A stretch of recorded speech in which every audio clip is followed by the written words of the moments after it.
Mas paiigtingin pa ng Department of Social Welfare and Development ang mga programa para tuldukan ang severe food insecurity sa bansa. Ayon sa tagapagsalita ng DSWD na si Assistant Secretary Irene Dumlao, malaki ang ambag ng mga programa ng kagawaran tulad ng Walang Gutom Program at Supplementary Feeding Program sa pagbaba ng kagutuman ayon sa naging survey ng Food and Nutrition Research Institute ng DOST.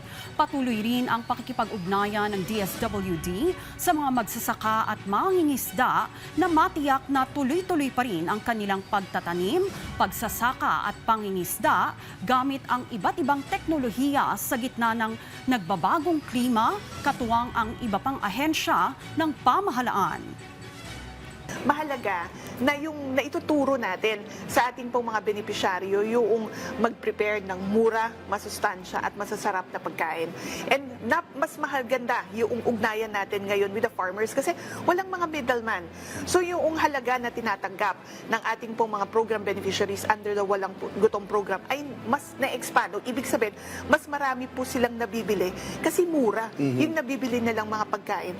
And at the same time, natutulungan din natin yung ating mga farmers dahil nabibili yung kanilang mga produce. Yes. And kaya nga, napakaganda nitong ating Walang Gutom Kitchen because naituturo natin yung konsepto ng from farm to table.